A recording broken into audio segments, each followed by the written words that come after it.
अरविंद केजरीवाल के इस्तीफे के बाद दिल्ली की 8वीं मुख्यमंत्री आतिशी बन गई हैं। लेकिन मुख्यमंत्री बनते ही उनके सर पर दो चुनौतियां भी खड़ी हो गई हैं। आतिशी को इन दो चुनौतियों से निपटना होगा, तभी वो अपने आप को एक अच्छे मुख्यमंत्री के तौर पर स्थापित कर पाएंगी।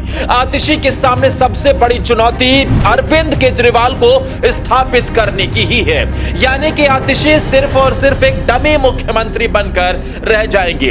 एक महिला का इस तरीके से अपमान दिल्ली में होने जा रहा है, आप अंदाजा लगाइए कि एक मुख्यमंत्री की कुर्सी पर उसे सिर्फ इसलिए बनाया गया है कि कुछ महीने बाद उसी की पार्टी के नेता अरविंद केजरीवाल को दोबारा जिताना है। ये हम नहीं कह रहे हैं, बल्कि खुद दिल्ली के पूर्व डिप्टी सीएम मनीष सिसोदिया कह रहे हैं। जेल से बाहर आने के बाद मनीष सिसोदिया ने जब आतिशी को मुख्यमंत्री बनाए जाने की बात फिक्स हुई तो यह कहा कि आतिशी को दो काम करने हैं। पहला काम जानते हैं क्या कहा?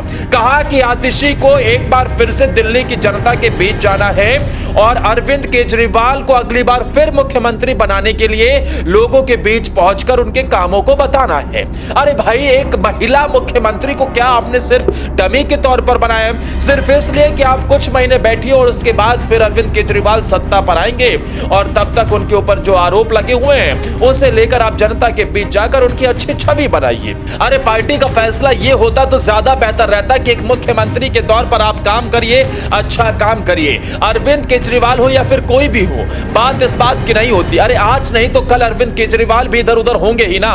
लेकिन अगर आतिशी को अगर मुख्यमंत्री की जिम्मेदारी सौंपी गई है तो उन्हें फुल सीएम की कुर्सी पर बिठाना चाहिए था। आखिर झारखंड में जो चंपई सोरेन के साथ हुआ था वो कहीं आतिशी के साथ ना हो जाए, कहीं ऐसा ना हो कि सिर्फ और सिर्फ डमी मुख्यमंत्री के तौर पर उन्हें स्थापित किया जाए और पीछे से कंट्रोल अरविंद केजरीवाल और मनीष सिसोदिया के हाथ में ही हो। इसके अलावा दिल्ली की नई मुख्यमंत्री आतिशी के सामने दूसरी सबसे बड़ी चुनौती है उपराज्यपाल के साथ समन्वय स्थापित कर विकास के कार्यों को तेज गति दी जाए।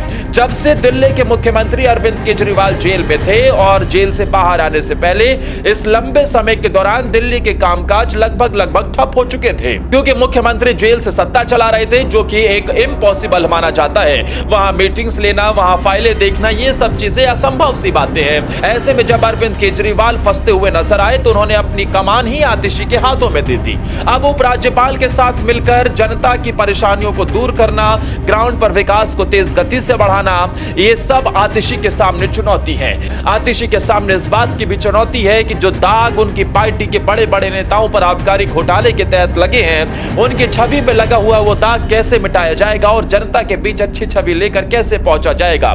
खैर, आतिशी अगर व्यक्तियों के हिसाब से बात किया जाए तो वो दिल्ली के 8वें मुख्यमंत्री हैं। वैसे अगर टोटल बात की जाए तो वो 12वें मुख्यमंत्री हैं, लेकिन इसमें कई मुख्यमंत्री ऐसे रहे, फिर चाहे शीला दीक्षित की बात हो या फिर अरविंद केजरीवाल की भी बात हो, इन्होंने कई बार टेन्योर किया है। तो इस वजह से व्यक्ति के तौर पर 8वें मुख्यमंत्री हैं और कुल मिलाकर 12वें मुख्यमंत्री के तौर पर वो शपथ लेंगी। साथ ही वो दिल्ली की तीसरी महिला मुख्यमंत्री भी होंगे। इससे पहले सुषमा स्वराज दिल्ली की सबसे पहले महिला मुख्यमंत्री रही। वहीं शीला दीक्षित ने भी 3 दिसंबर 1998 से 28 दिसंबर 2013 तक अपना कार्यकाल संभाला।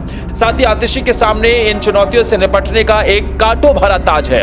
अब कैसे वो निपटेंगी और क्या वो दिल्ली बीजेपी की रणनीति के आगे आम आदमी पार्टी को मजबूती से रख पाएंगी या फिर एक बार फिर से दिल्ली की जनता के साथ वही छलकपट होता नजर आएगा जो बीते कुछ महीनों से अरविंद केजरीवाल जेल में रहकर कर रहे थे। यानी कि गर्मी पड़ी तो जनता पानी के लिए तरस गई और बारिश पड़ी तो जनता डूबती हुई नजर आई, लेकिन सर जी को कोई मतलब नहीं था क्योंकि सर जी तो जेल में थे।